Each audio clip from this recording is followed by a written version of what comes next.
Jamás imaginé que mientras agonizaba en una cama de hospital, mis propios hijos estarían en el baño de al lado planeando acelerar mi muerte con veneno para quedarse con mi herencia de 8 millones de euros.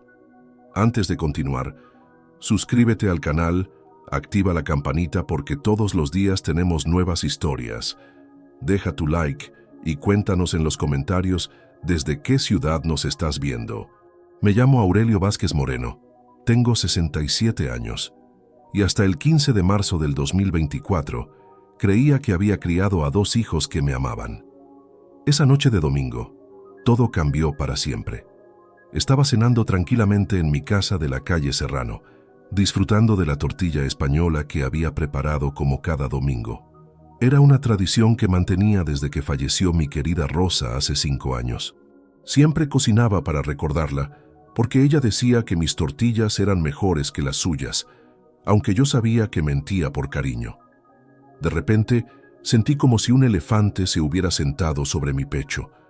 El dolor era tan intenso que el tenedor se me cayó de las manos, haciendo un ruido metálico que resonó en el silencio de mi comedor. Intenté levantarme, pero las piernas no me respondían. El brazo izquierdo me dolía, como si me estuvieran clavando miles de agujas, y la respiración se me cortaba con cada intento de tomar aire. «Dios mío», murmuré mientras caía de rodillas junto a la mesa. Con las fuerzas que me quedaban, logré alcanzar mi teléfono móvil y marcar el número de emergencias. «Necesito una ambulancia», logré decir con voz entrecortada. «Creo que estoy teniendo un infarto». Los siguientes minutos fueron una nebulosa de dolor y confusión. Recuerdo haber llamado a Sandra, mi hija mayor de 42 años, y también a Rubén, mi hijo menor de 39. Ambos llegaron casi al mismo tiempo que la ambulancia, con caras de preocupación que en ese momento me tranquilizaron profundamente. «Papá, tranquilo, todo va a estar bien», me decía Sandra mientras los paramédicos me subían a la camilla. Sus ojos estaban llenos de lágrimas, o al menos eso me pareció en mi estado. Rubén corrió junto a la ambulancia hasta el Hospital San Carlos repitiendo: «Aguanta, papá, aguanta, te necesitamos». Esas palabras me dieron fuerzas durante el trayecto. Pensé en lo afortunado que era de tener hijos tan dedicados, tan preocupados por mi bienestar. Una vez en el hospital todo se volvió un torbellino de médicos, enfermeras, cables y máquinas que pitaban constantemente.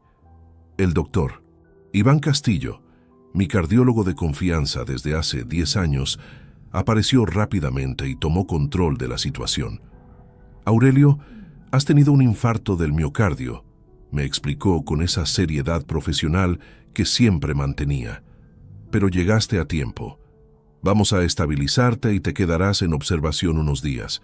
Me asignaron el cuarto 304, una habitación individual con vista al patio interno del hospital. Sandra y Rubén no se separaron de mi lado durante las primeras horas, turnándose para sostener mi mano y susurrarme palabras de aliento. Mientras me conectaban el suero y los medicamentos para estabilizar mi corazón, escuchaba sus voces como un murmullo consolador en el fondo. Hablaban entre ellos sobre llamar a algunos familiares, sobre organizarse para acompañarme durante los próximos días, sobre lo importante que era que me recuperara pronto.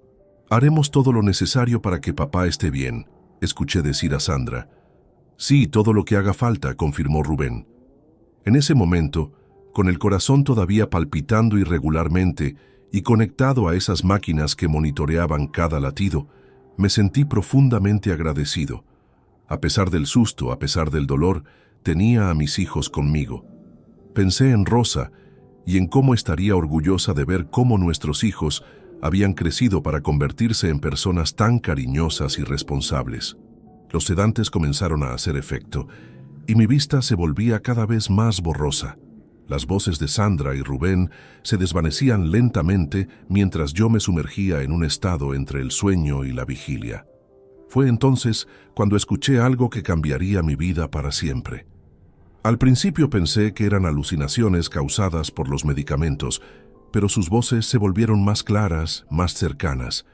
Estaban hablando cerca de mi cama, creyendo que yo estaba completamente sedado. «¿Cuánto tiempo crees que le queda?», susurró una voz que reconocí como la de Rubén. No lo sé, pero espero que no sea mucho, respondió Sandra en un tono que jamás le había escuchado antes. Mi corazón, que ya estaba débil, dio un vuelco que las máquinas registraron inmediatamente. Pero fingí seguir dormido, con todos mis sentidos ahora completamente alerta, esperando escuchar más de esa conversación que había comenzado a aterrarme. Los medicamentos me mantenían en un estado extraño, como flotando entre la consciencia y el sueño, pero cada palabra que salía de la boca de mis hijos llegaba a mis oídos con una claridad que me helaba la sangre. «Mira, Sandra», murmuró Rubén acercándose más a mi cama.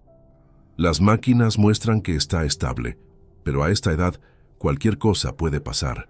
«Lo sé», respondió ella con una frialdad que nunca antes había notado en su voz. «He estado pensando en los apartamentos. El de la calle Mayor está valuado en casi 2 millones y el tuyo en Avenida Castellana en 2,5. Mi respiración se mantuvo superficial y controlada, pero por dentro sentía como si me estuvieran apuñalando. Estos eran los apartamentos que les había regalado cuando se casaron, propiedades que seguían a mi nombre, porque quería asegurarme de que nunca tuvieran problemas económicos. Además están los 8 millones en las cuentas bancarias, continuó Sandra. He revisado los documentos cuando limpiaba su oficina el mes pasado. Todo está muy bien organizado. Rubén se acercó aún más, tanto que podía sentir su aliento. ¿Y qué hay del testamento actual? Favorece principalmente a nosotros, como debe ser, respondió Sandra con una satisfacción que me revolvió el estómago. Pero sabes que mientras esté vivo, puede cambiarlo cuando quiera. Hubo un silencio pesado que se extendió por varios minutos. Solo se escuchaba el pitido constante de las máquinas y los pasos lejanos de las enfermeras en el pasillo. Yo mantenía los ojos cerrados, controlando mi respiración para que pareciera natural, aunque mi corazón latía tan fuerte que temía que las máquinas lo delataran. «Ven conmigo al baño», susurró Sandra de repente. «Necesitamos hablar más tranquilos». Escuché sus pasos alejándose hacia el pequeño baño privado que tenía mi habitación. La puerta se cerró con un clic suave, pero sus voces, aunque más bajas, aún llegaban hasta donde yo estaba. «Rubén, he estado pensando», escuché decir a Sandra. «Papá está muy débil. Los médicos dijeron que otro infarto podría ser fatal». «¿Y qué propones?», preguntó Rubén con un tono que no logré descifrar completamente. «Bueno, los hospitales son lugares donde pasan muchas cosas.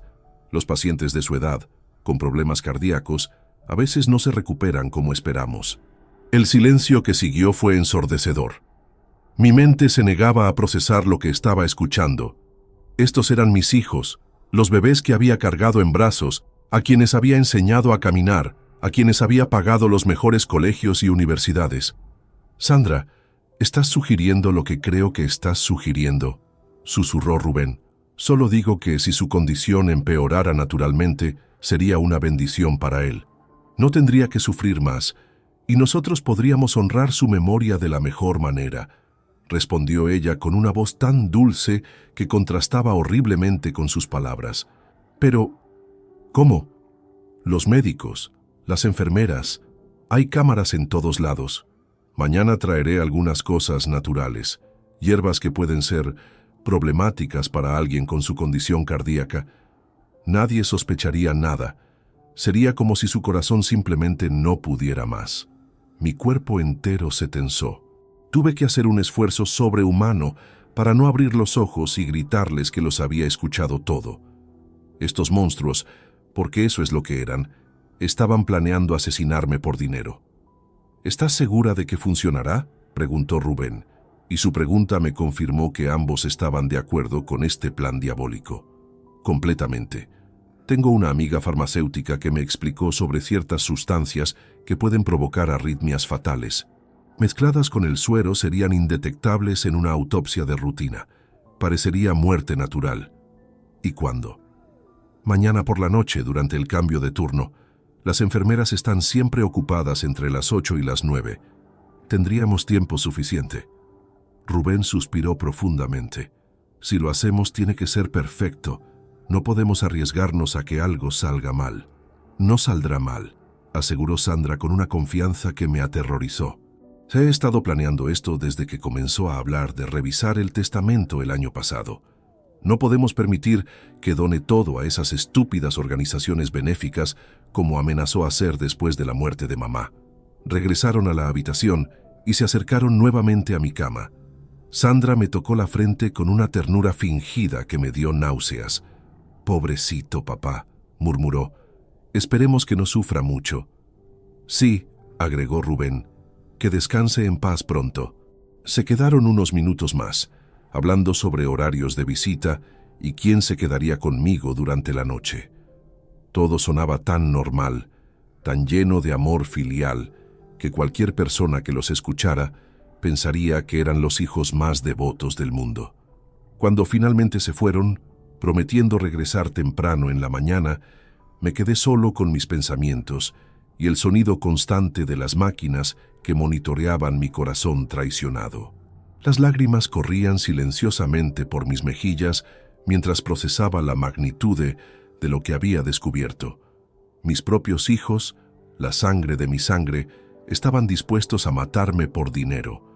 Rosa siempre me había advertido que los estaba malcriando demasiado, que les daba todo sin enseñarles el valor del trabajo y del sacrificio, pero nunca, ni en mis peores pesadillas, imaginé que llegarían tan lejos. La madrugada en el hospital fue la más larga de toda mi existencia.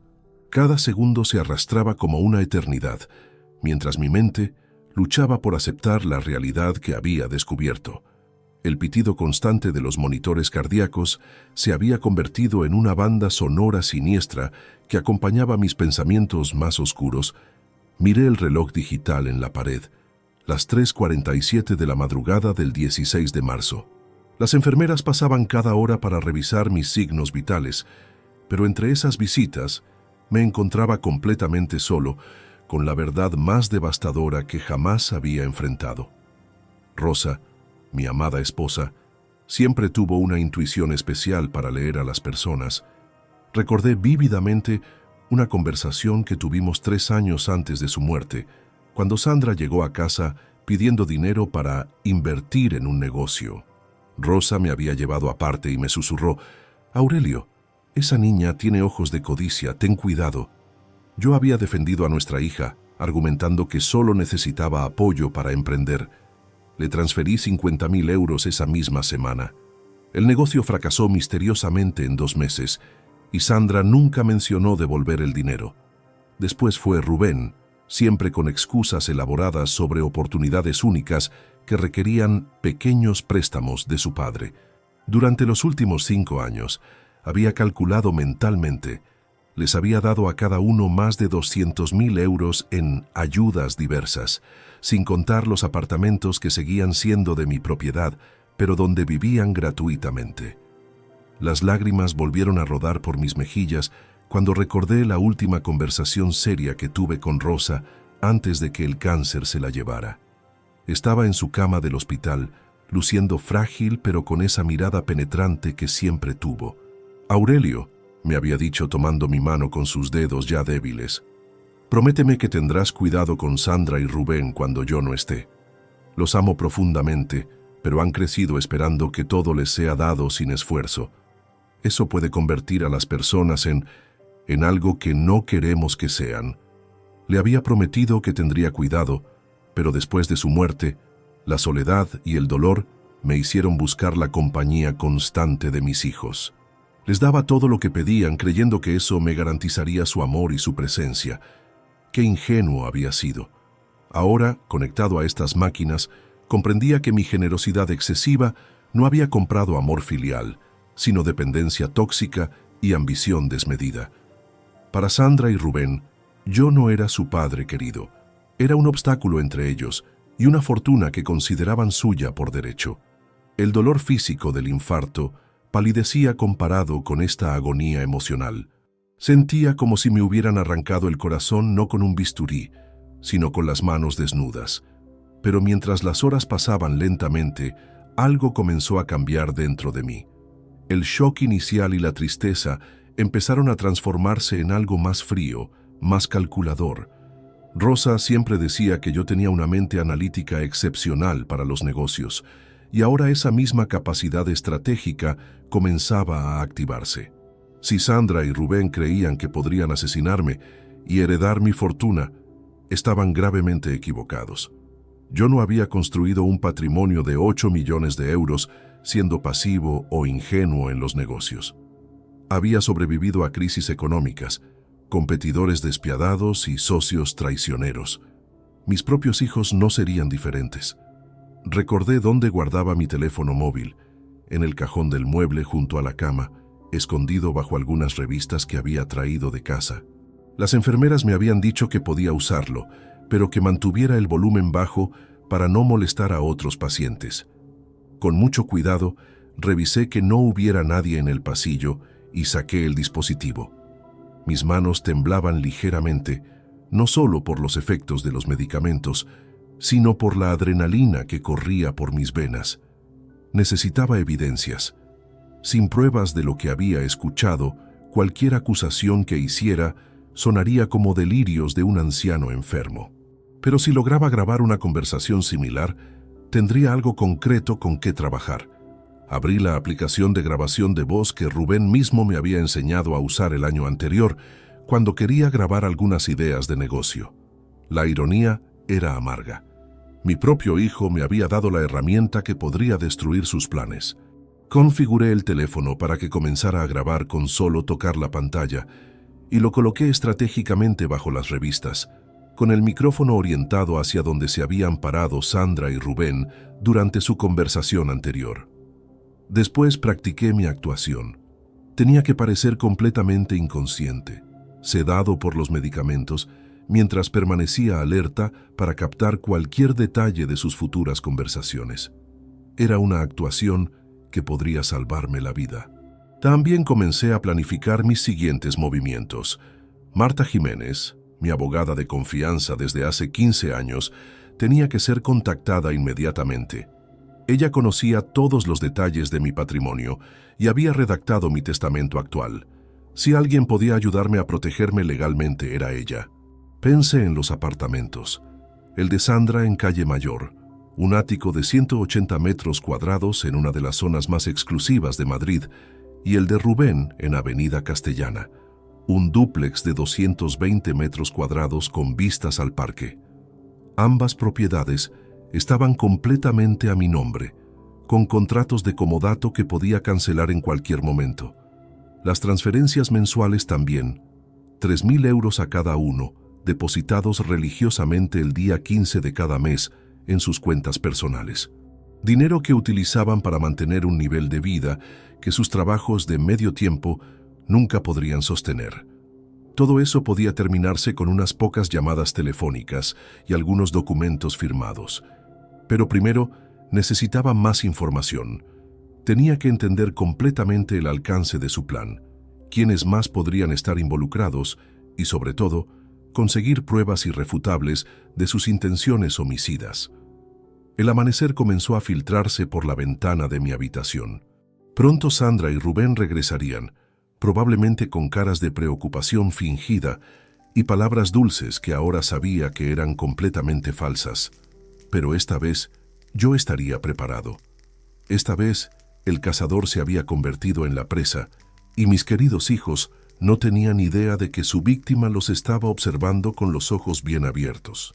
La guerra había comenzado y ellos acababan de despertar al adversario más peligroso que podrían haber imaginado. Un padre traicionado con recursos, conexiones y ahora nada que perder. A las 8 de la mañana del 16 de marzo, Sandra y Rubén entraron a mi habitación con expresiones de preocupación perfectamente ensayadas. Llevaban café y algunas revistas, actuando como los hijos ejemplares que el mundo creía que eran. «Buenos días, papá», susurró Sandra, acercándose a mi cama. «¿Cómo te sientes esta mañana?» Mantuve los ojos cerrados y respiré de manera pausada, imitando el patrón de alguien que apenas comenzaba a despertar de un sueño profundo.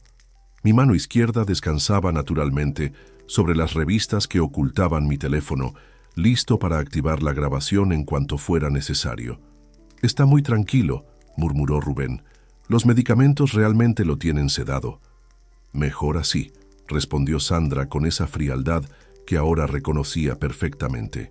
No queremos que sufra innecesariamente. Se acercaron a la ventana, aparentemente para abrir las cortinas y dejar entrar más luz natural. Pero yo sabía que era su manera de alejarse de mi cama para hablar con mayor libertad. ¿Trajiste lo que hablamos anoche?, preguntó Rubén en voz muy baja. Con disimulo toqué la pantalla de mi teléfono para activar la grabación. El dispositivo vibró levemente, confirmando que había comenzado a captar audio. «Claro que sí», respondió Sandra. «Tengo todo preparado en mi bolso. Laura, mi amiga farmacéutica, me dio exactamente lo que necesitamos. Son extractos concentrados de adelfa y digital. En pequeñas cantidades provocarán una arritmia severa que su corazón débil no podrá soportar». «¿Y estás segura de que no será detectable?» «Completamente. Estos compuestos se metabolizan rápidamente. Para cuando hagan cualquier análisis post-mortem, parecerá una muerte completamente natural causada por complicaciones cardíacas». Mi corazón se aceleró peligrosamente, tanto que temí que las máquinas alertaran sobre mi estado alterado, pero logré controlar mi respiración y mantener una apariencia de tranquilidad absoluta. «¿A qué hora planeas hacerlo?», preguntó Rubén. «Esta noche, alrededor de las 9. El cambio de turno de enfermeras es a las 8:30. Siempre hay un periodo de 20 minutos donde están ocupadas pasando información y organizando medicamentos. Será nuestro momento perfecto. ¿Y después? Actuaremos como hijos destrozados por la pérdida inesperada de nuestro querido padre. Lloraremos, aceptaremos condolencias, organizaremos un funeral hermoso. En 3 meses, cuando todo se haya calmado, comenzaremos a liquidar propiedades y transferir cuentas». El cinismo en su voz me produjo náuseas.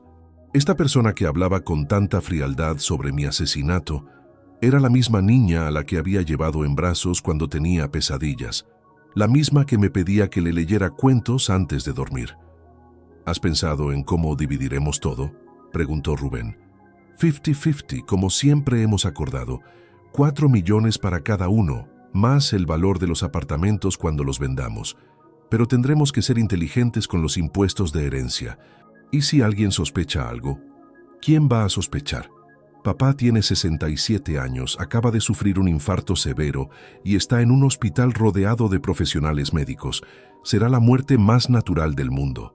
Se acercaron nuevamente a mi cama. Sandra me tocó la frente con una suavidad que ahora me repugnaba profundamente. «Pobrecito», murmuró. «Se ve tan frágil. Realmente será una bendición cuando termine su sufrimiento». «Sí», agregó Rubén, «ya no tendrá que preocuparse por nada más». Permanecieron conmigo durante 2 horas más, turnándose para sostener mi mano y susurrar palabras cariñosas que sonaban huecas y falsas. Ocasionalmente hablaban con las enfermeras, preguntando sobre mi evolución y mostrando una preocupación que ahora sabía que era completamente fingida.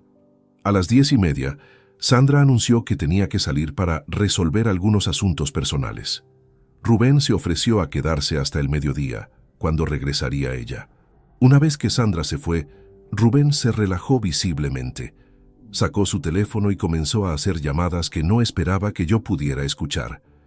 «Hola, Carlos», dijo en voz baja. «Sí, es sobre lo que hablamos la semana pasada. Probablemente podremos proceder más pronto de lo que pensábamos. No puedo dar detalles por teléfono, pero digamos que ciertas circunstancias se han acelerado». «Perfecto, mantén todo preparado». Otra llamada siguió inmediatamente. «Mercedes, soy Rubén. Sobre la evaluación de las propiedades de papá, sí. Necesitaremos esos números muy pronto. Esta semana. Excelente».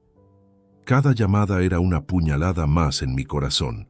No solo habían planeado mi muerte, sino que ya habían comenzado a organizar la liquidación de mi patrimonio. Tenían cómplices, profesionales que los ayudarían a procesar mi herencia de la manera más eficiente posible. Cuando finalmente se fue al mediodía, prometiendo regresar por la tarde, me quedé solo con una grabación que contenía evidencia suficiente para arruinar sus vidas para siempre. Con manos temblorosas, detuve la grabación y revisé su calidad. Era perfecta. Cada palabra, Cada detalle de su plan diabólico había quedado capturado con una claridad cristalina. Ahora necesitaba actuar rápidamente. Busqué en mis contactos el número de Marta Jiménez y marqué con el volumen al mínimo. «¿Aurelio?», respondió después del segundo timbre. «¿Cómo estás? Me enteré de tu infarto, iba a visitarte esta tarde». «Marta», susurré, «necesito que vengas inmediatamente. Es una emergencia legal de vida o muerte, literalmente». «¿Qué pasa? Te escuchas muy alterado». «No puedo explicar por teléfono. Solo ven al Hospital San Carlos, habitación 304. Y Marta, trae todo lo necesario para hacer cambios inmediatos en mi testamento y en los contratos de los apartamentos». «Aurelio, me estás asustando. ¿Está todo bien?» «No, Marta, nada está bien. Pero cuando escuches lo que tengo que mostrarte, entenderás por qué necesito actuar inmediatamente. Estaré ahí en 1 hora. Mientras tanto, no hables con nadie más sobre esto. No te preocupes, nadie más puede saber que estamos hablando». Colgué y escondí nuevamente el teléfono bajo las revistas. Mi corazón latía aceleradamente, pero por primera vez desde anoche, no era solo por miedo o tristeza, era por determinación. Sandra y Rubén habían cometido un error fatal, habían subestimado a su padre. Creían que era un anciano frágil y confiado que sería fácil de eliminar. Pero yo no había llegado donde estaba siendo ingenuo o pasivo. La guerra que ellos habían declarado estaba a punto de volverse en su contra de maneras que jamás podrían haber imaginado. Marta Jiménez llegó al hospital exactamente 1 hora después de mi llamada, como siempre había sido su costumbre durante los 15 años que llevaba manejando mis asuntos legales. La vi entrar por el pasillo con su maletín profesional, esa expresión seria que adoptaba cuando sabía que se enfrentaba a algo importante. «Aurelio», susurró al entrar a mi habitación. «¿Qué diablos está pasando? Sonabas desesperado por teléfono». Me incorporé ligeramente en la cama y saqué mi teléfono de debajo de las revistas. «Marta, lo que vas a escuchar va a cambiar todo lo que creías saber sobre mis hijos, pero antes de reproducir esto, necesito que me jures como mi abogada que mantendrás absoluta confidencialidad hasta que decidamos cómo proceder». «Sabes que tienes mi palabra y mi secreto profesional», respondió sentándose en la silla junto a mi cama. «Pero me tienes muy preocupada». Le entregué los auriculares de mi teléfono y reproduje la grabación completa de la conversación matutina. Observé su rostro mientras escuchaba, viendo cómo su expresión pasaba de curiosidad a horror absoluto. Cuando terminó la reproducción, se quitó los auriculares con manos temblorosas. «Dios mío, Aurelio, esto es un plan de asesinato premeditado». «Exactamente. Y según lo que escuché, planean ejecutarlo esta noche durante el cambio de turno de enfermeras». Marta se puso de pie y comenzó a caminar por la habitación procesando la información. «Tenemos que llamar a la policía inmediatamente. Esta grabación es evidencia suficiente para arrestarlos por conspiración para cometer homicidio». «No», respondí firmemente. «Si involucramos a las autoridades ahora, se convertirá en un escándalo público. Los medios se enterarán y prefiero manejar esto de manera más estratégica». «¿Qué propones entonces?»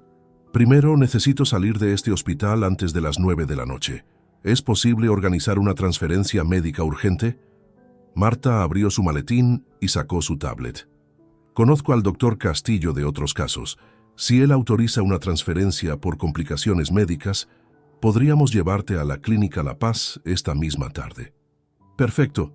Y segundo, quiero que prepares inmediatamente todos los documentos para revocar mi testamento actual y crear uno completamente nuevo». «¿Estás seguro? Ese es un paso muy drástico». «Marta, mis hijos están planeando asesinarme por dinero. No hay nada más drástico que eso». Ella asintió y comenzó a tomar notas en su tablet. «¿Cuáles son tus instrucciones para el nuevo testamento?» «Quiero que toda mi fortuna, los 8 millones en cuentas bancarias más todas las propiedades, sean donados a 3 organizaciones benéficas especializadas en tratamiento de cáncer: la Fundación Española contra el Cáncer, el Hospital Universitario La Paz y el Instituto Nacional del Cáncer». ¿Y Sandra y Rubén? «Completamente excluidos. Ni un euro. Además, Quiero que canceles inmediatamente los contratos de comodato de sus apartamentos. Tienen 72 horas para desalojar las propiedades. Marta dejó de escribir y me miró directamente.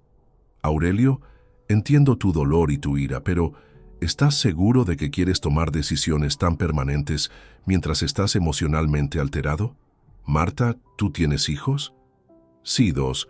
¿Podrías perdonar a alguno de ellos si descubrieras que planea asesinarte por dinero? Ella guardó silencio por un momento largo. No, admitió finalmente. Probablemente no podría. Entonces entiendes por qué estas decisiones no son emocionales. Son la única respuesta lógica a una traición de esta magnitud. En ese momento, mi teléfono vibró con un mensaje de texto de Sandra. Papá, llegaré al hospital a las 6 para quedarme contigo esta noche. Rubén vendrá después de las 8. Te amamos mucho. Le mostré el mensaje a Marta. ¿Ves? Está confirmando exactamente lo que escuchamos en la grabación. Planean estar aquí cuando ejecuten su plan. Está bien, dijo Marta, guardando sus cosas. Voy a hablar inmediatamente con el doctor Castillo sobre la transferencia. Mientras tanto, tú mantén la actuación de estar sedado. No pueden sospechar que algo ha cambiado. ¿Cuánto tiempo necesitas para preparar todos los documentos legales?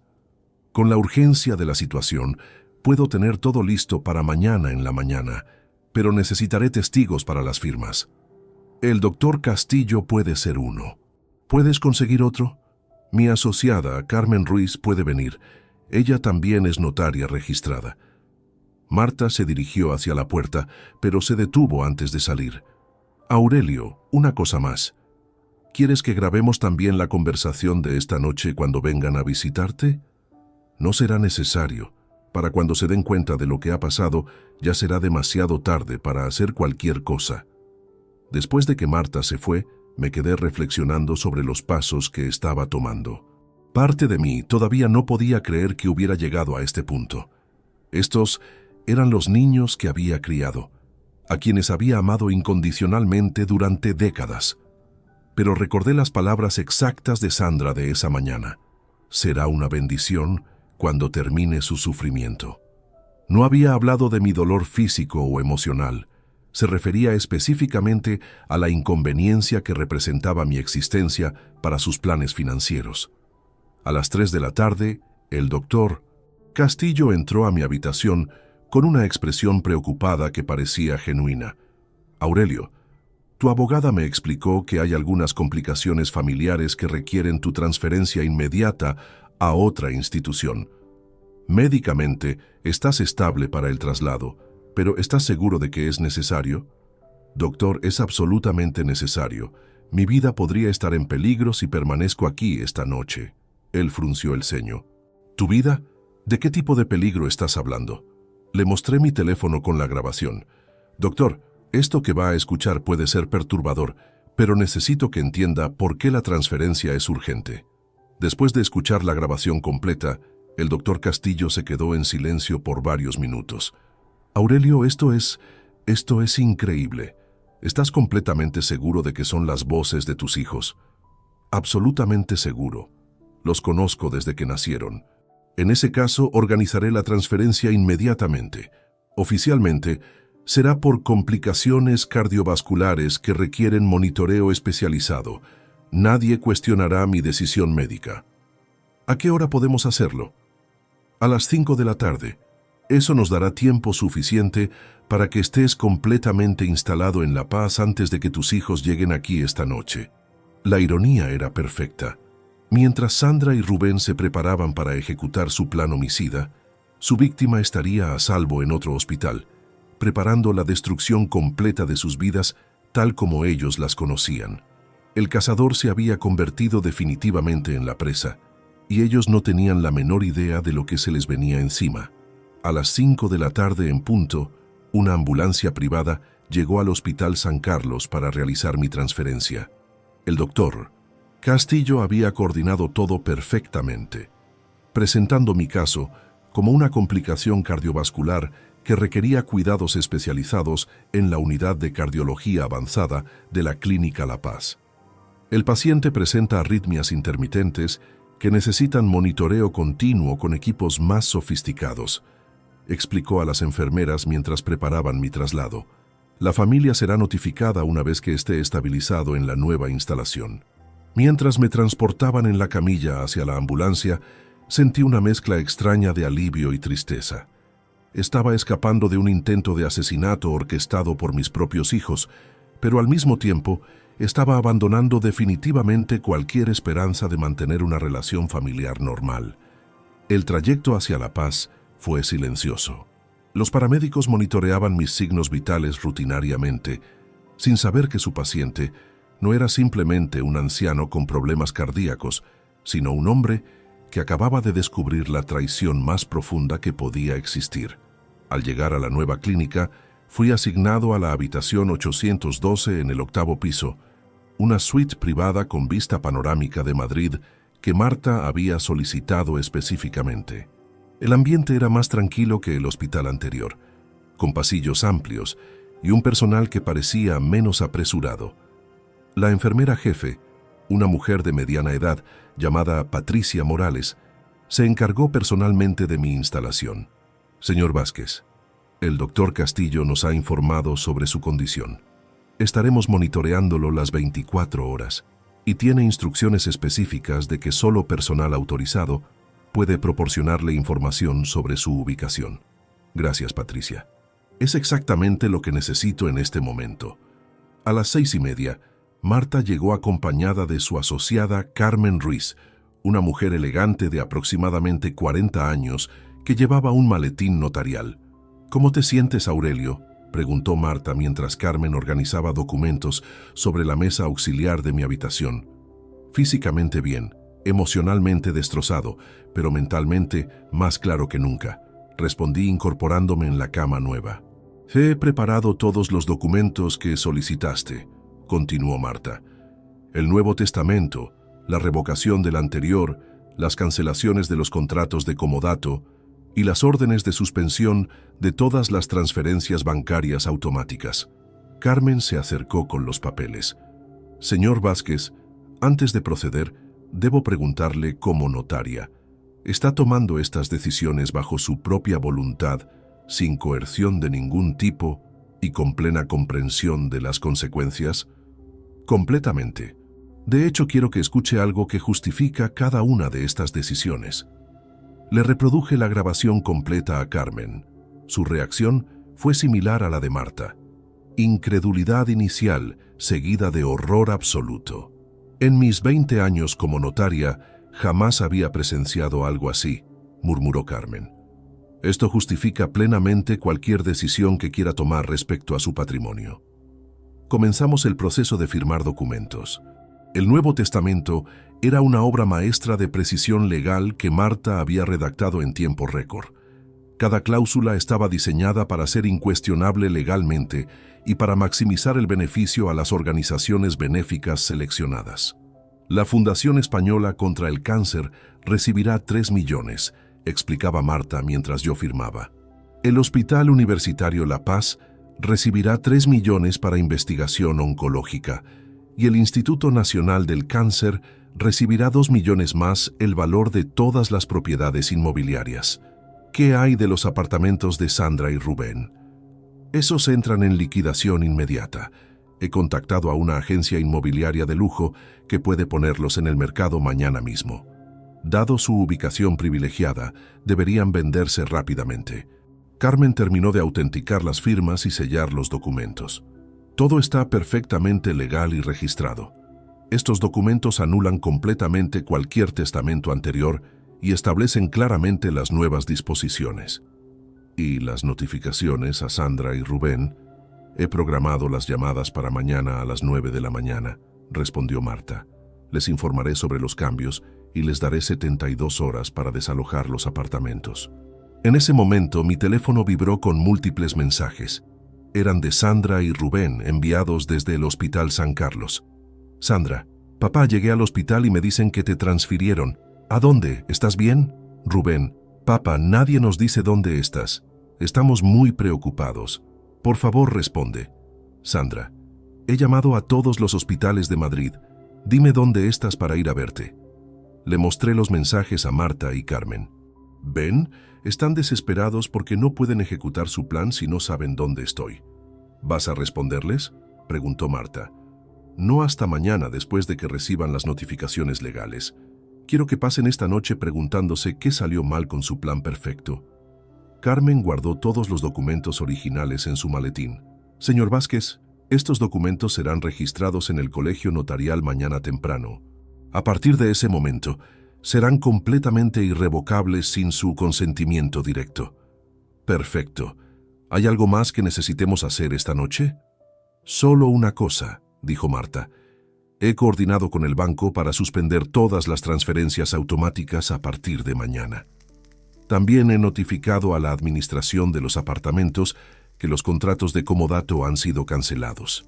A las 8 de la noche, exactamente cuando Sandra y Rubén habrían estado preparándose para ejecutar su plan homicida, yo estaba cenando tranquilamente en mi nueva habitación, protegido por personal médico que no sabía nada sobre mis hijos, en un lugar donde ellos no podían encontrarme. La ironía era deliciosa. Mientras ellos probablemente estaban corriendo por Madrid buscándome en hospitales, llamando a contactos médicos y tratando de entender qué había salido mal, yo estaba firmando los documentos que destruirían completamente sus vidas tal como las conocían. Patricia, la enfermera jefe, entró para revisar mis signos vitales. ¿Cómo se siente, señor Vázquez? Sus números se ven mucho mejor que cuando llegó. Me siento como si hubiera evitado una catástrofe, respondí honestamente. Eso es maravilloso. A veces un cambio de ambiente es exactamente lo que necesita un paciente para comenzar su verdadera recuperación. No tenía idea de cuán cierta era su observación. Mi recuperación no era solo física, era emocional, psicológica y espiritual. Por primera vez en años me sentía libre de las expectativas tóxicas y la manipulación de mis hijos. Después de que el personal médico se retiró para la noche, me quedé solo con mis pensamientos y con la satisfacción de saber que Sandra y Rubén estaban experimentando su primera noche de verdadero pánico.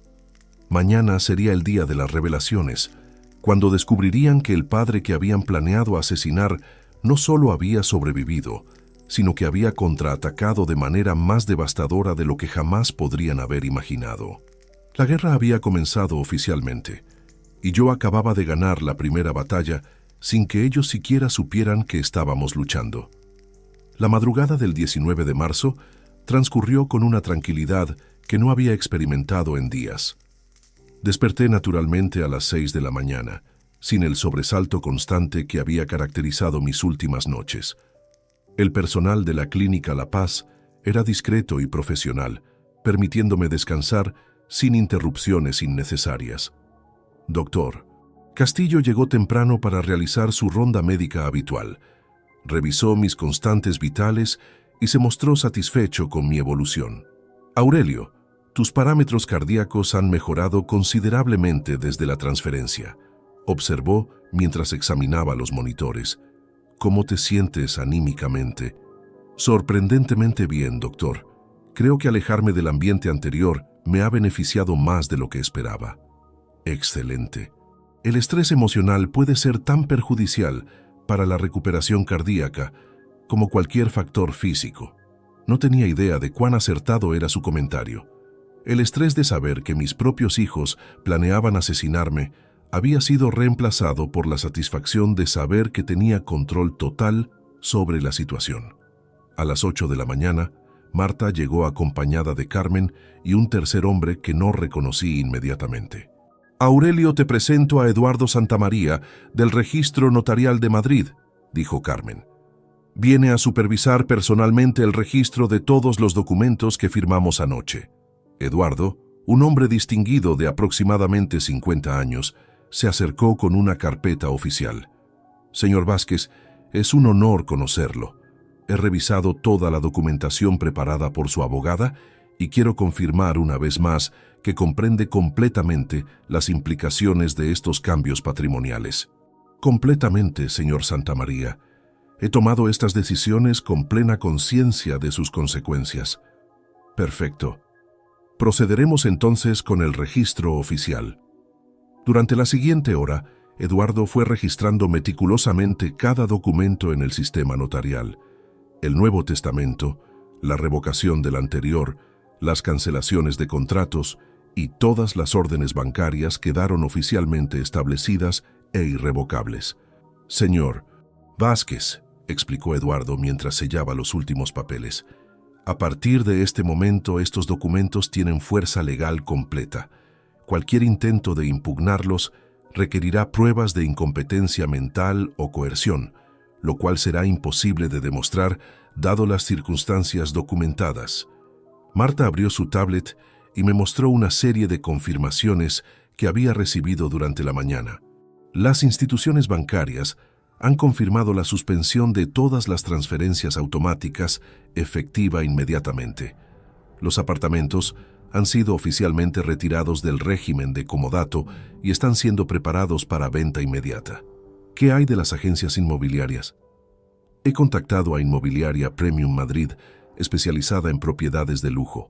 Evaluarán ambos apartamentos esta tarde y pueden tenerlos en el mercado para mañana. Dada la ubicación privilegiada, esperan ofertas competitivas en menos de una semana. Carmen consultó su reloj. Son las 9:10. ¿Estás listo para que comencemos las notificaciones? Sentí una mezcla de anticipación y tristeza. Este momento marcaría el punto de no retorno en mi relación con Sandra y Rubén. Una vez que supieran lo que había descubierto y las acciones que había tomado, cualquier posibilidad de reconciliación desaparecería para siempre. Pero recordé sus palabras exactas de esa mañana terrible, la facilidad con la que habían planeado mi muerte, la frialdad con la que habían calculado mis sufrimientos versus sus beneficios económicos. Estos no eran mis hijos, eran extraños que compartían mi apellido y habían heredado mi DNA, pero no mis valores ni mi humanidad. «Estoy listo», declaré firmemente. Marta marcó el número de Sandra primero. Puso el teléfono en altavoz para que todos pudiéramos escuchar la conversación. «Marta», respondió Sandra después del primer timbre. Su voz sonaba tensa y exhausta. «¿Sabes dónde está mi padre? Hemos estado buscándolo toda la noche». «Buenos días, Sandra. Te llamo por instrucciones específicas de tu padre para informarte sobre decisiones importantes que ha tomado respecto a su patrimonio». «¿Qué decisiones? ¿Dónde está? ¿Por qué no podemos verlo?» «Tu padre ha decidido revocar completamente su testamento anterior y establecer nuevas disposiciones patrimoniales. Efectivo inmediatamente, tú y tu hermano han sido excluidos totalmente de cualquier herencia». El silencio que siguió fue tan profundo que pensé que la llamada se había cortado. ¿Qué estás diciendo?», tartamudeó Sandra finalmente. «Además, el contrato de comodato de tu apartamento en Calle Mayor ha sido cancelado. Tienes 72 horas para desalojar la propiedad completamente». «Eso es imposible. Mi padre no haría eso. Estás mintiendo». «También se han suspendido todas las transferencias mensuales que recibías. La última fue procesada el 15 de marzo. Quiero hablar con él inmediatamente. Exijo saber dónde está». «Tu padre no desea tener contacto contigo en este momento. Todos los documentos legales han sido debidamente registrados y son irrevocables. Esto no puede estar pasando. Voy a demandar, voy a impugnar todo». «Tienes derecho a intentarlo, Sandra, pero te advierto que cualquier proceso legal requerirá recursos económicos significativos, recursos que ya no recibirás de tu padre». La llamada se cortó abruptamente. Sandra había colgado, probablemente en estado de shock completo. «Una reacción predecible», observó Carmen. «Negación, ira, amenazas legales. Es el patrón típico cuando alguien pierde una herencia inesperadamente». Marta marcó inmediatamente el número de Rubén. «Marta», respondió con voz ansiosa, «por favor dime que sabes algo sobre papá». «Buenos días, Rubén. Te llamo para informarte sobre cambios patrimoniales que tu padre ha decidido implementar». Le repitió exactamente la misma información que había dado a Sandra. La reacción de Rubén fue diferente. Un silencio largo seguido de una risa amarga. «Ya veo», dijo finalmente. «Papá descubrió algo, ¿verdad? No estoy autorizada a discutir los motivos de sus decisiones». «No necesitas hacerlo. Su timing lo dice todo». Su voz había adquirido un tono frío, que no había escuchado antes. «Dile a mi querido padre que esto no termina aquí». «¿Es una amenaza, Rubén?» «Es una promesa. Sandra y yo no nos vamos a quedar de brazos cruzados mientras nos quita lo que nos corresponde por derecho. Te recuerdo que nada les correspondía por derecho. Todo era generosidad de tu padre, generosidad que él tenía derecho a retirar en cualquier momento». Rubén colgó sin responder. Eduardo había estado tomando notas durante ambas conversaciones. «Señor Vázquez, recomiendo que documentemos estas reacciones oficialmente. Las amenazas de su hijo podrían ser relevantes si intentan acciones legales futuras». «Hazlo», asentí. «Quiero que todo quede registrado». Marta consultó sus notas. «Las notificaciones oficiales por escrito serán entregadas en sus domicilios esta tarde por mensajería certificada. También he coordinado con seguridad privada para supervisar los desalojos si es necesario». «¿Seguridad privada?» «Aurelio, has acabado de quitarles propiedades valuadas en más de 4 millones de euros y una herencia de 8 millones adicionales. Las personas reaccionan de maneras impredecibles cuando pierden sumas así de grandes». Era una precaución sensata.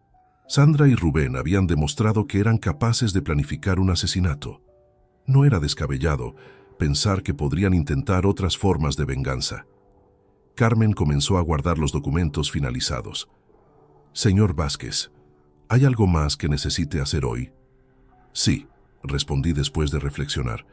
«Quiero que prepares una carta detallada explicando exactamente por qué tomé estas decisiones.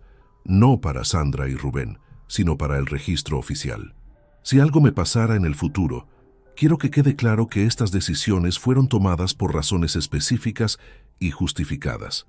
«Excelente idea», aprobó Eduardo. «Esa carta será invaluable si intentan impugnar legalmente sus decisiones post-mortem». Mientras los profesionales terminaban sus trámites, me quedé reflexionando sobre lo que acababa de hacer. En menos de 24 horas, había destruido completamente las vidas que Sandra y Rubén habían construido basadas en mi generosidad. Pero no sentía culpa, sentía justicia. Ellos habían elegido verme como un obstáculo hacia la riqueza, en lugar de como el padre que los había amado incondicionalmente. Ahora enfrentarían las consecuencias de esa elección de la manera más directa posible. El 21 de marzo amaneció nublado en Madrid, como si el clima hubiera decidido acompañar el drama que estaba a punto de desarrollarse. Desde mi habitación en la Clínica La Paz, observaba la ciudad despertar mientras me preparaba mentalmente para lo que sería uno de los días más decisivos de mi vida. Patricia, mi enfermera jefe, había notado mi estado de ánimo durante la revisión matutina. «Se ve diferente hoy, señor Vázquez, más determinado». «Hoy es el día en que ciertas verdades salen a la luz», le respondí mientras ella anotaba mis signos vitales en la tabla médica. «Sus números están excelentes. Su corazón se ha fortalecido considerablemente desde que llegó aquí». No era solo mi corazón físico el que se había fortalecido, era mi resolución, mi claridad mental y mi determinación de hacer justicia por mis propios medios. A las 8:30 de la mañana, recibí un mensaje de texto que había estado esperando. Era de la empresa de mensajería certificada que Marta había contratado. Documentos entregados exitosamente en ambas direcciones. Calle Mayor 847, apartamento 12A. Recibido por Sandra Vázquez Ruiz a las 8:15 am. Avenida Castellana 203, apartamento 8B. Recibido por Rubén Vázquez Ruiz a las 8:22 am. Perfecto. Ahora tenían en sus manos las notificaciones oficiales por escrito de todo lo que Marta les había comunicado por teléfono el día anterior. Los documentos detallaban específicamente sus nuevas circunstancias: exclusión total del testamento, cancelación de los contratos de comodato, suspensión de transferencias mensuales y un plazo de 72 horas para desalojar las propiedades. Mi teléfono comenzó a sonar inmediatamente. Era Sandra. Decidí no responder. En su lugar, observé cómo la pantalla se iluminaba una y otra vez con llamadas sucesivas. Sandra, Rubén, Sandra, otra vez. Un número desconocido que probablemente era uno de ellos usando otro teléfono. Después, mensajes de texto que comenzaron suplicantes y rápidamente se volvieron amenazantes. Sandra, papá, por favor, atiende. Podemos arreglar esto. Rubén, papá, contesta el teléfono. Necesitamos hablar urgentemente. Sandra, esto es ridículo. Somos tus hijos. No puedes hacernos esto. Rubén, si no contestas, vamos a buscar maneras de encontrarte. El tono de los mensajes se volvía progresivamente más desesperado y agresivo.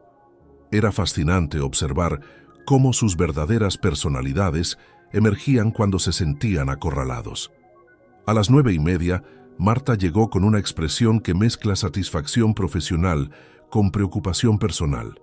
Los mensajeros confirmaron las entregas, me informó mientras se sentaba junto a mi cama. Ambos recibieron los documentos personalmente, por lo que no pueden alegar que no fueron notificados apropiadamente. ¿Has tenido noticias de ellos? Oh, sí. Sandra llamó a mi oficina 4 veces entre las 8:30 y las 9. Mi secretaria siguió las instrucciones de derivar todas sus llamadas a mi buzón de voz. ¿Y qué decían los mensajes? Marta sacó su teléfono y reprodujo el primer mensaje. Era la voz de Sandra, pero distorsionada por lágrimas e histeria. Marta, esto es una pesadilla. Mi padre no puede estar en sus cabales. Nadie cambia un testamento tan drásticamente sin estar siendo manipulado. Necesito saber dónde está para hablar con él. Esto debe ser obra tuya. Estás aprovechándote de un anciano vulnerable. El segundo mensaje era de Rubén, y su tono era completamente diferente. Frío, calculador, amenazante. Marta, no sé qué juego estás jugando, pero esto no va a quedar así. Mi padre construyó su fortuna con nuestra ayuda, con nuestro apoyo durante todos estos años. No permitiremos que una abogada ambiciosa se aproveche de su estado mental deteriorado para beneficiar a organizaciones benéficas que ni siquiera conoce. Interesante, observé después de escuchar ambos mensajes. Sandra recurre a la manipulación emocional y acusa de influencia indebida. Rubén va directo a las amenazas veladas y trata de reescribir la historia familiar. Exactamente el patrón que esperaba, confirmó Marta. He documentado todo oficialmente. Cualquier intento futuro de impugnar tus decisiones tendrá que enfrentar estas grabaciones como evidencia de sus verdaderas motivaciones. En ese momento, mi teléfono volvió a sonar. Esta vez era un número que no reconocía, pero decidí responder por curiosidad. ¿Papá? Era la voz de Sandra, claramente llamando desde otro teléfono. Por favor, no cuelgues. Necesitamos hablar. Hola, Sandra, respondí con voz calmada. ¿Cómo estás esta mañana? ¿Cómo crees que estoy? Acabo de recibir documentos diciéndome que he perdido mi herencia y que tengo 3 días para dejar mi casa. ¿Qué está pasando? Creo que sabes exactamente qué está pasando. Hubo una pausa larga. Podía escuchar su respiración entrecortada del otro lado de la línea. Papá, si esto es sobre algo que dijimos en el hospital, tienes que entender que estábamos muy estresados. No hablábamos en serio sobre nada. ¿Algo que dijeron? Sandra, les escuché planificar mi asesinato en detalle. Escuché cómo iban a envenenar mi suero. Escuché cómo ya tenían calculada la división de mi herencia. Otra pausa, más larga esta vez. Eso no es lo que quisimos decir. Estábamos hablando hipotéticamente, tratando de procesar el miedo de perderte. ¿Hipotéticamente? ¿Traer veneno al hospital es hipotético? ¿Calcular el momento exacto del cambio de turno de enfermeras es hipotético? Papá, por favor, podemos explicar todo. Solo danos la oportunidad de verte y aclarar este malentendido. No hay malentendido, Sandra. Hay una grabación completa de su conversación. Hay evidencia irrefutable de sus intenciones. El silencio que siguió fue tan profundo que pensé que había colgado. ¿Una grabación?, susurró finalmente. Una grabación completa, con fechas, horas y voces claramente identificables. Una grabación que está en manos de mi abogada y que será presentada ante cualquier tribunal si intentan impugnar mis decisiones. Esto no puede estar pasando, murmuró Sandra. Esto no puede ser real. Es tan real como su plan para matarme por 8 millones de euros. Nunca íbamos a hacer realmente nada. Solo estábamos desahogándonos. ¿Desahogándose?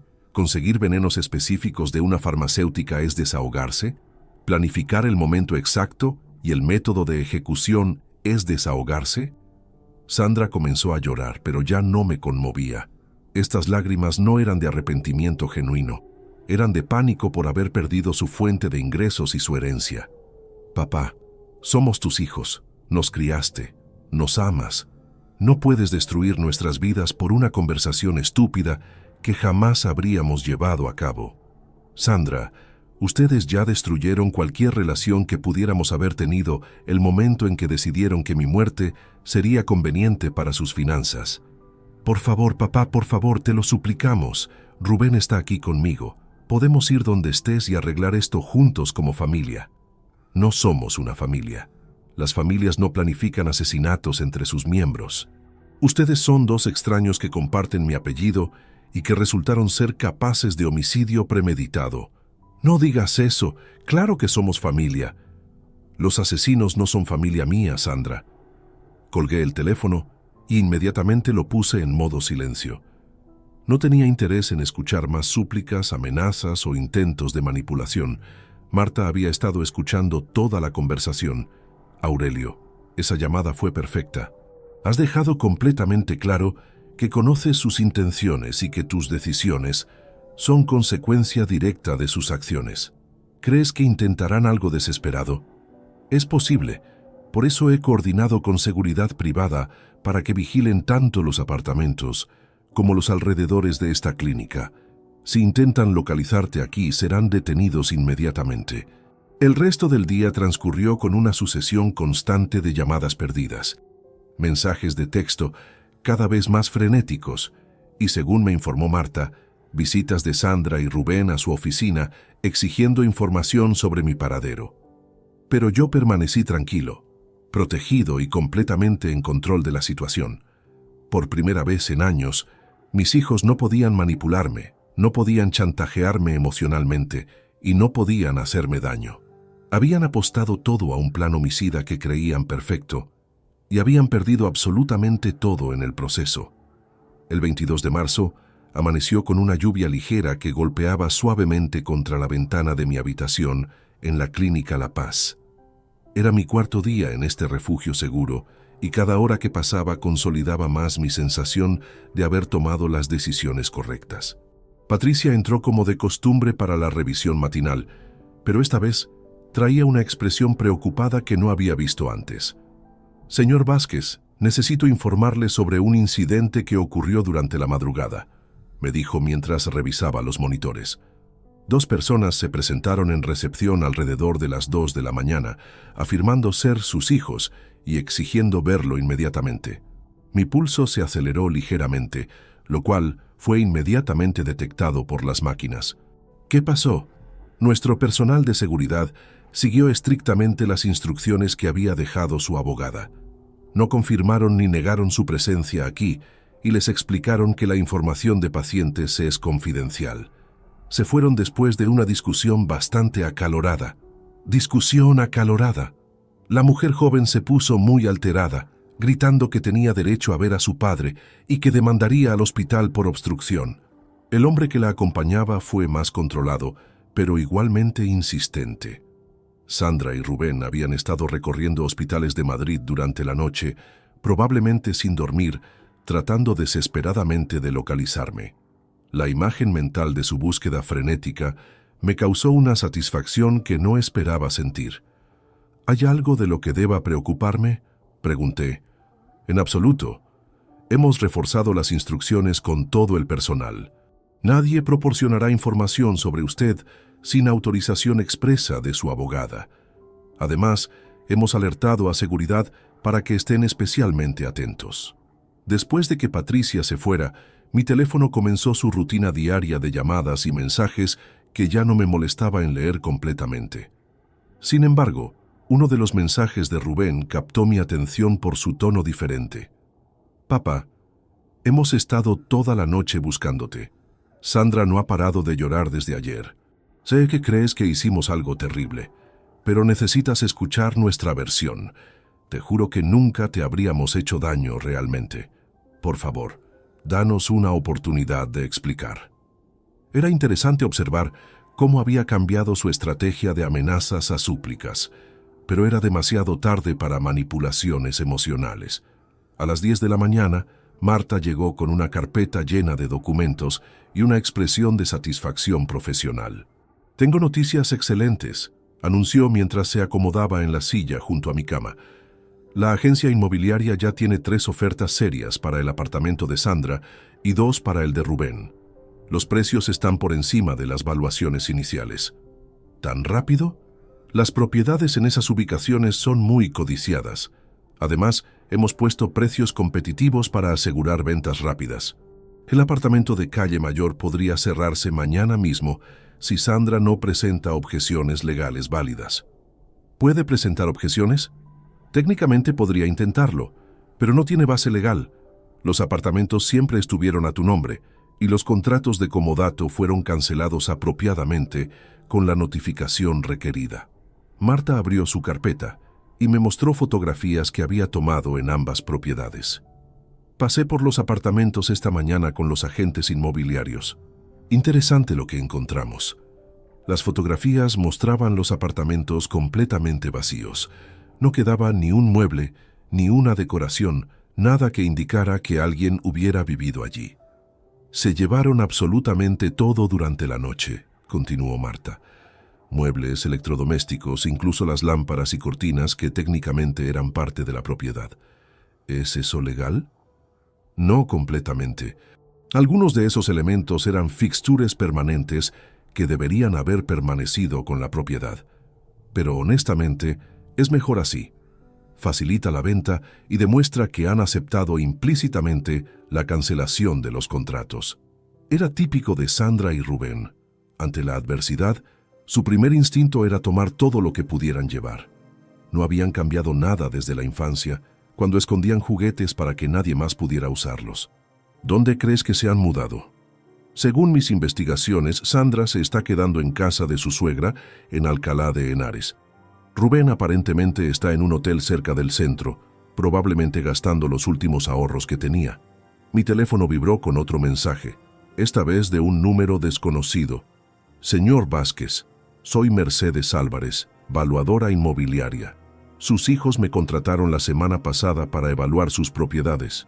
Están reclamando que el proceso de venta es ilegal y que tienen derechos sobre las propiedades. Necesito confirmar la validez de la documentación que han presentado». Le mostré el mensaje a Marta, quien sonrió con ironía. «Esta es Mercedes Álvarez, la valuadora que mencionó Rubén en una de sus llamadas telefónicas que grabaste. Parece que Sandra y Rubén están tratando de usar contactos previos para encontrar maneras de detener las ventas. ¿Pueden hacer algo? Nada efectivo. Los títulos de propiedad son claros e indiscutibles. Pero es interesante que estén gastando dinero que no tienen en profesionales que no pueden ayudarlos». Decidí responder al mensaje de Mercedes directamente. «Señora Álvarez, soy Aurelio Vázquez, propietario único de las propiedades en cuestión. Las personas que afirman tener derechos sobre ellas fueron beneficiarias de contratos de comodato que fueron legalmente cancelados. Cualquier documentación que le hayan presentado carece de validez legal. Mi abogada, Marta Jiménez, puede proporcionarle copias certificadas de la documentación oficial si es necesario». La respuesta llegó en menos de 5 minutos. «Señor Vázquez, agradezco la clarificación. Sus hijos efectivamente no tienen documentación que respalde sus afirmaciones. Lamento haber sido contactada bajo premisas falsas». «Perfecto», observé mostrándole la respuesta a Marta. «Ahora sabemos que están contactando a terceros con información falsa, tratando de crear obstáculos legales inexistentes». «Es desesperación pura», confirmó Marta. «Cuando las personas pierden control sobre una situación, a menudo recurren a tácticas cada vez más erráticas e ineficaces». El teléfono sonó nuevamente.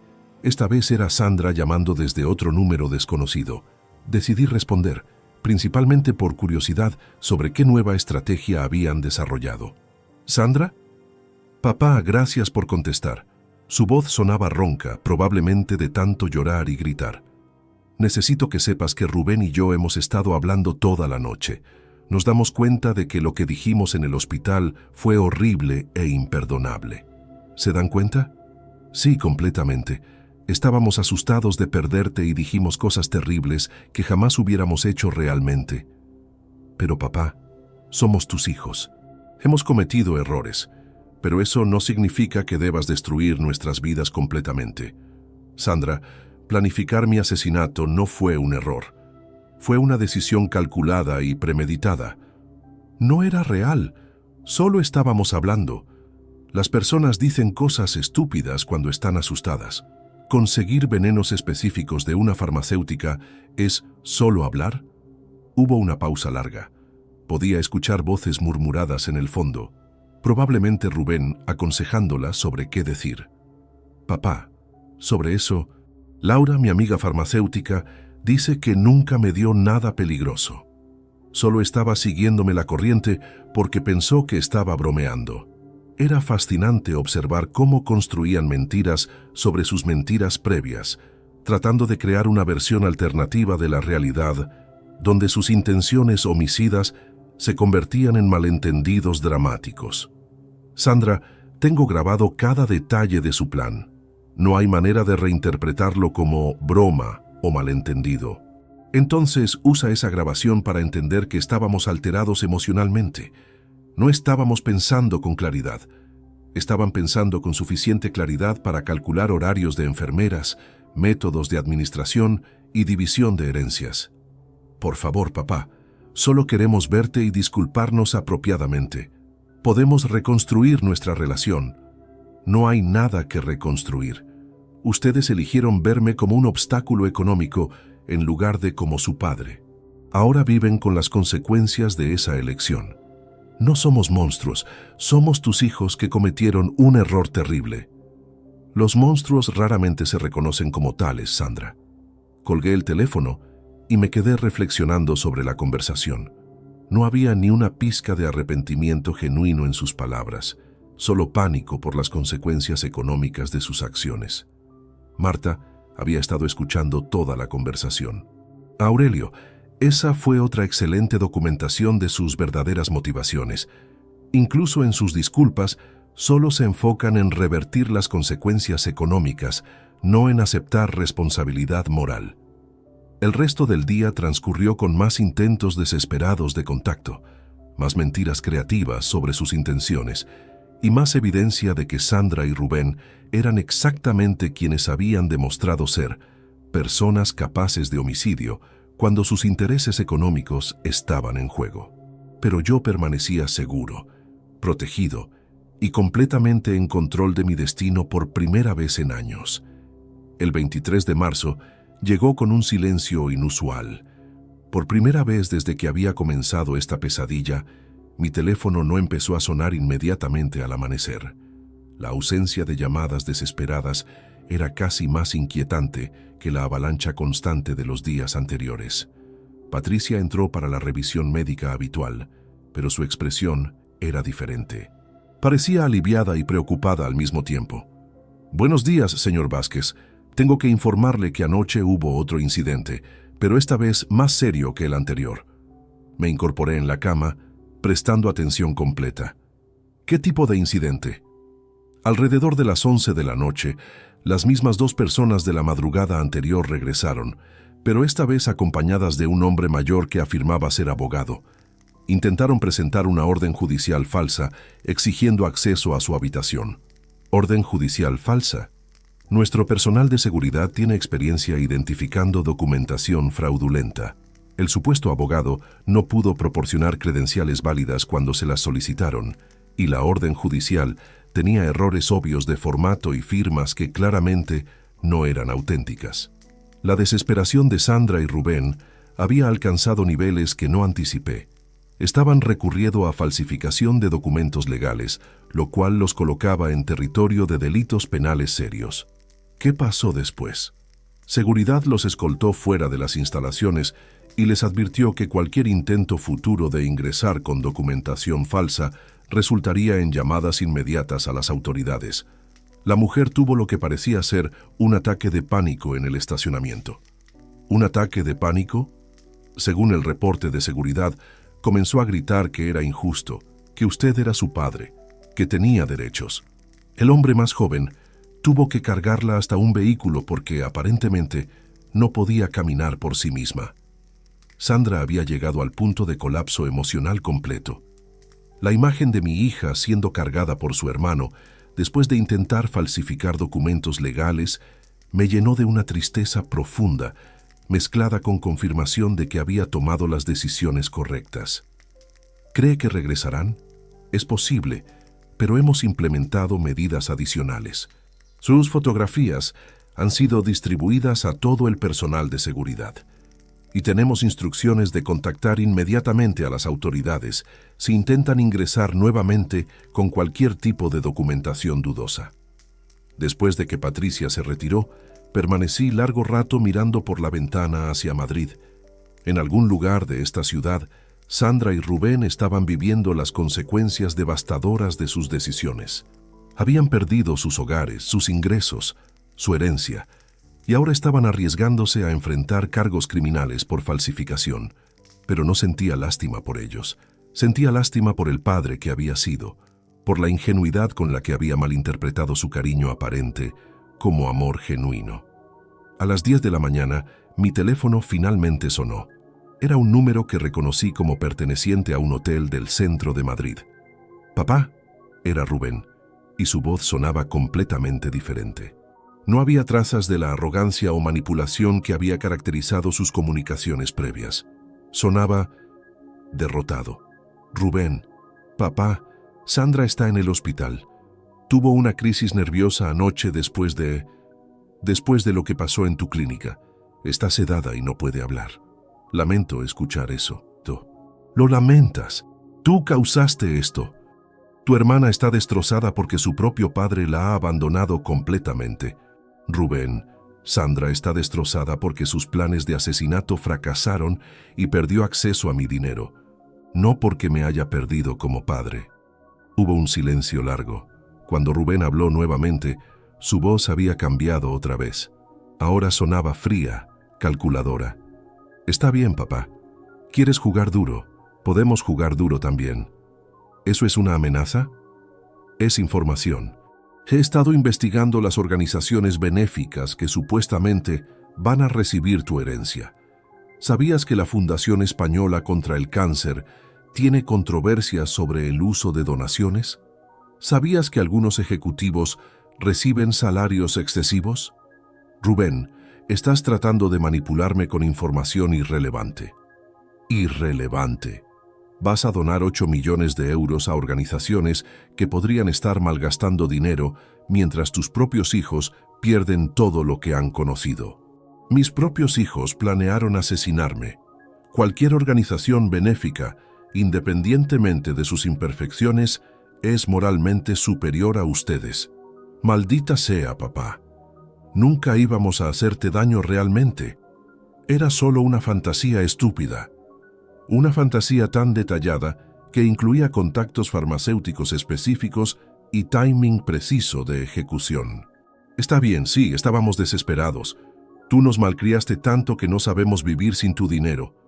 Pero eso no nos convierte en asesinos reales. Finalmente, algo parecido a honestidad. Rubén había admitido que su dependencia de mi dinero era total y que estaban desesperados, pero aún no podía aceptar que la desesperación no justificaba planificar homicidios. Rubén, el hecho de que dependieran completamente de mi dinero hace su traición aún peor, no mejor. ¿Traición? Nosotros te cuidamos, estuvimos contigo cuando mamá murió, te acompañamos durante años. Me acompañaron porque les pagaba por hacerlo. Les pagaba apartamentos, transferencias mensuales y todos sus gastos. Su compañía tenía precio. Eso no es verdad. ¿No? ¿Cuándo fue la última vez que me visitaron sin pedirme dinero? ¿Cuándo fue la última vez que me llamaron solo para saber cómo estaba, sin mencionar alguna necesidad económica? Otro silencio largo. Rubén no podía responder porque sabíamos ambos que la respuesta era nunca. Papá, continuó con voz más suave, Sé que cometimos errores terribles, pero somos familia. Las familias se perdonan. Las familias se perdonan infidelidades, mentiras, incluso robos menores. Las familias no perdonan planes de asesinato premeditado. No era premeditado, era desesperación.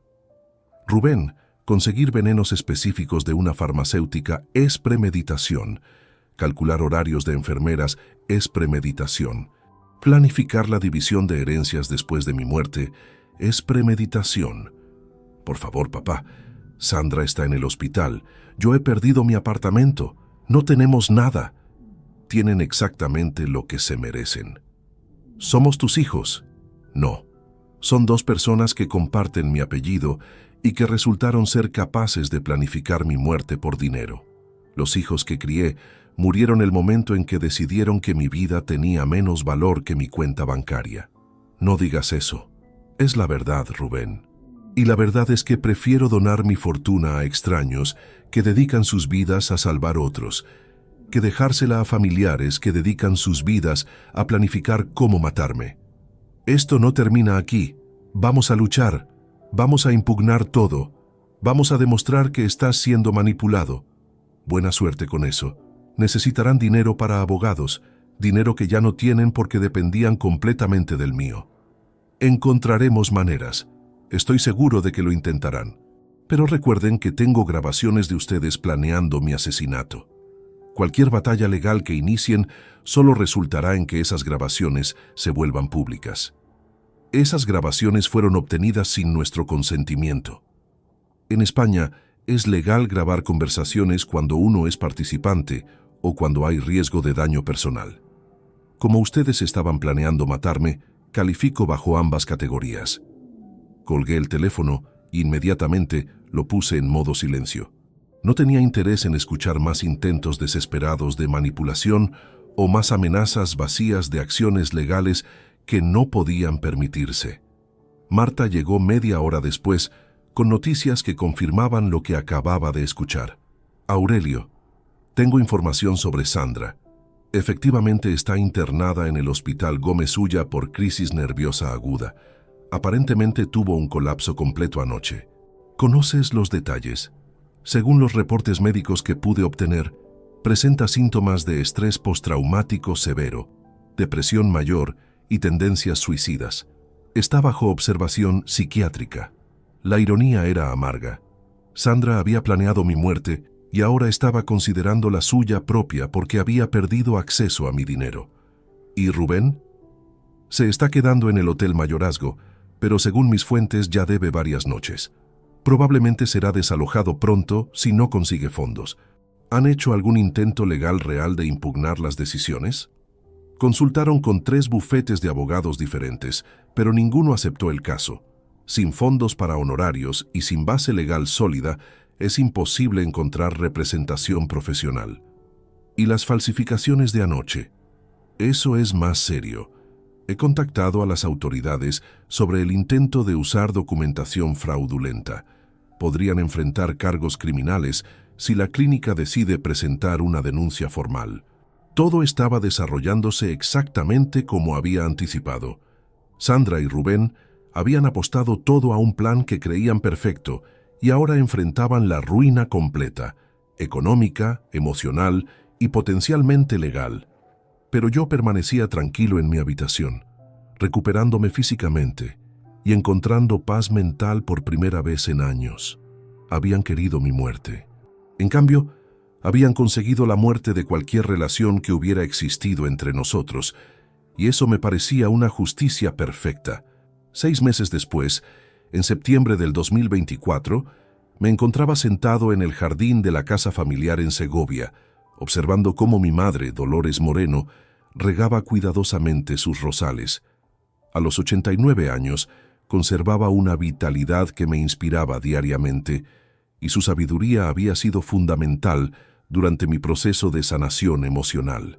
«Aurelio», me dijo sin levantar la vista de sus flores, «tienes mejor color en el rostro que cuando llegaste aquí en abril. Me siento como una persona completamente diferente, mamá». Y era cierto. La decisión de mudarme a Segovia para cuidar de mi madre había resultado ser una de las mejores que había tomado en mi vida. La tranquilidad de esta ciudad histórica, lejos del bullicio de Madrid y de los fantasmas de mi vida anterior, me había permitido sanar tanto física como emocionalmente. La casa donde había crecido seguía siendo acogedora y llena de recuerdos genuinamente felices. Dolores había vivido sola aquí desde la muerte de mi padre en 2019, rechazando tercamente cualquier sugerencia de mudarse a una residencia geriátrica o contratar cuidado permanente. Prefiero morir en mi propia cama que vivir cómoda en la cama de un extraño, había declarado con esa determinación que caracterizaba a las mujeres de su generación. Durante estos meses, habíamos desarrollado una rutina perfecta. Yo me levantaba temprano para preparar el desayuno mientras ella leía el periódico. Después ella se dedicaba a su jardín, mientras yo manejaba correspondencia relacionada con las donaciones benéficas. Por las tardes, caminábamos por el centro histórico de Segovia o recibíamos visitas de vecinos que conocían a nuestra familia desde décadas. La comunidad local me había recibido con brazos abiertos, sin hacer preguntas incómodas sobre por qué un hombre de mi edad había decidido regresar a su ciudad natal después de tantos años en Madrid. Simplemente me aceptaron como el hijo de Dolores que había vuelto para cuidar de su madre, y eso me bastaba completamente. Las organizaciones benéficas beneficiarias de mi testamento habían sido extraordinariamente eficientes y transparentes en el manejo de los fondos. La Fundación Española contra el Cáncer había utilizado los 3 millones para establecer un nuevo centro de investigación en Madrid. El Hospital Universitario La Paz había creado una unidad de oncología pediátrica de última generación. El Instituto Nacional del Cáncer había financiado 3 proyectos de investigación prometedores que ya mostraban resultados preliminares alentadores. Recibía reportes regulares sobre el progreso de estos proyectos y cada actualización me confirmaba que mi dinero estaba generando un impacto real en vidas de personas que ni siquiera conocía. Era una satisfacción profundamente diferente a cualquier cosa que hubiera experimentado durante mis años como empresario. Los apartamentos de Sandra y Rubén se habían vendido rápidamente, como había predicho Marta. El dinero de esas ventas había sido añadido a las donaciones, aumentando el impacto total de mi decisión. Ahora, en lugar de financiar los estilos de vida parasitarios de mis exhijos, ese dinero estaba salvando vidas reales. En cuanto a Sandra y Rubén, había mantenido mi promesa de no tener contacto alguno con ellos. Marta me informaba ocasionalmente sobre sus circunstancias, más por precaución legal que por mi curiosidad. Sandra había permanecido hospitalizada durante 6 semanas después de su crisis nerviosa. Al ser dada de alta, se había mudado permanentemente con su suegra en Alcalá de Henares. Según las últimas noticias, trabajaba medio tiempo en una tienda de comestibles y estaba recibiendo tratamiento psicológico continuado. Rubén había tocado fondo más dramáticamente. Después de ser desalojado del hotel por falta de pago, había vivido temporalmente en su automóvil hasta que finalmente lo vendió para conseguir dinero efectivo. Eventualmente, había encontrado trabajo como vendedor en una concesionaria de vehículos usados en las afueras de Madrid, viviendo en una habitación alquilada en un barrio modesto. Ambos habían intentado múltiples abordajes legales para impugnar mis decisiones, pero como había anticipado, sin recursos económicos y sin base legal sólida, todos sus esfuerzos habían fracasado. El último intento había sido en julio, cuando contrataron a un abogado de tercera categoría que presentó una demanda alegando capacidad mental disminuida de mi parte. El caso fue desestimado en la primera audiencia cuando las grabaciones de sus planes homicidas fueron presentadas como evidencia. ¿En qué piensas, hijo?, preguntó Dolores acercándose a donde yo estaba sentado. En lo extraño que es sentirse libre después de tantos años. ¿Libre de qué? Libre de la culpa de no hacer suficiente, de no dar suficiente, de no ser suficiente para personas que nunca estuvieron satisfechas con nada. Dolores se sentó en la silla junto a la mía, con esa elegancia natural que había mantenido toda su vida. Aurelio, ¿te arrepientes de las decisiones que tomaste? Era una pregunta que me había hecho muchas veces durante estos meses. No, mamá. Me arrepiento de haber tardado tanto en tomarlas. ¿Y nunca sientes nostalgia por Sandra y Rubén?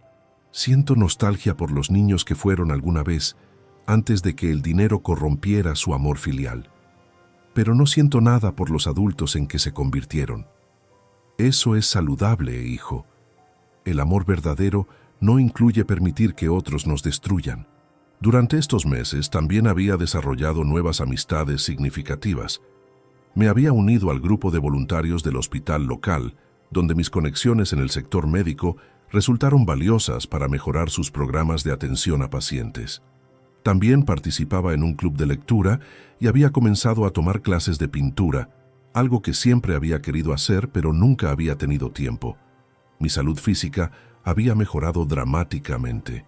Los controles cardiológicos mensuales mostraban una recuperación excepcional. El doctor Castillo, quien continuaba siendo mi médico y viajaba desde Madrid para revisiones periódicas, atribuía mi mejora no solo a los medicamentos, sino al cambio radical en mis niveles de estrés. Aurelio, tus números cardíacos son mejores ahora que antes del infarto, me había dicho durante la última visita. Es extraordinario cómo la paz mental puede impactar la salud física. Por las noches, cuando Dolores se retiraba temprano, yo solía caminar por las calles empedradas de Segovia, reflexionando sobre el camino que había recorrido. La traición de Sandra y Rubén había sido devastadora, pero también había sido liberadora. Me había mostrado que el amor genuino no puede coexistir con la codicia y que algunas relaciones son tan tóxicas que eliminarlas es la única manera de preservar la propia salud mental. Rosa habría estado orgullosa de las decisiones que tomé. Durante nuestros últimos años juntos, ella había expresado preocupación repetidas veces sobre la dependencia excesiva de nuestros hijos y su falta de iniciativa personal. «Los estás amando hasta la muerte», me había dicho una vez. No entendí el significado completo de sus palabras hasta que descubrí que literalmente ellos estaban dispuestos a amarme hasta mi muerte si eso les convenía económicamente. Una tarde de finales de septiembre, mientras organizaba correspondencia benéfica en mi escritorio, encontré una carta que me llamó la atención. Era de la Fundación Española contra el Cáncer, pero el remitente era personal, para señor Aurelio Vázquez, de parte de la familia González Ruiz. La abrí con curiosidad y encontré una fotografía de una niña de aproximadamente 8 años, sonriendo brillantemente a pesar de estar obviamente recibiendo tratamiento de quimioterapia. La carta decía: «Señor Vázquez, somos la familia de Lucía González Ruiz. Gracias a su generosa donación, nuestra hija pudo recibir un tratamiento experimental que no estaba disponible en España hasta que su contribución permitió traer la tecnología necesaria. Lucía está ahora en remisión completa.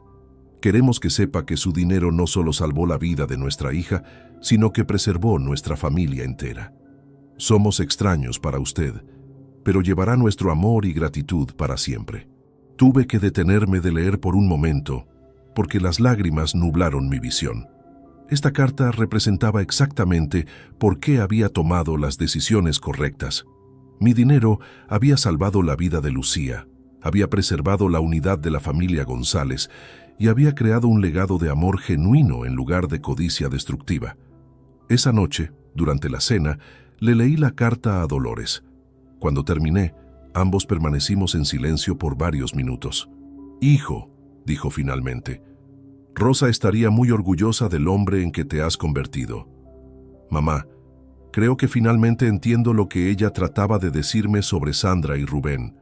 No era que no los amara, era que los amaba lo suficiente como para no permitir que se convirtieran en monstruos». Exactamente. A veces el amor verdadero requiere decisiones que parecen crueles, pero que en realidad protegen la integridad moral de todos los involucrados. Ahora, mientras escribo estas líneas en mi diario personal, puedo decir con certeza absoluta que nunca me he sentido más en paz conmigo mismo.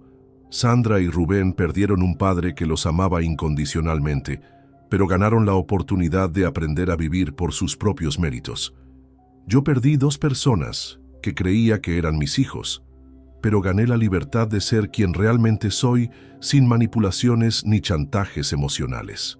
Mi herencia ahora consiste en vidas salvadas, familias preservadas y un legado de amor genuino que trasciende las relaciones sanguíneas. Y eso me parece la victoria más completa que podría haber logrado. Si te gustó esta historia, dale like al video, suscríbete al canal y comparte tus impresiones en los comentarios. Para escuchar la próxima historia, haz clic en la caja de la izquierda. Gracias por vernos.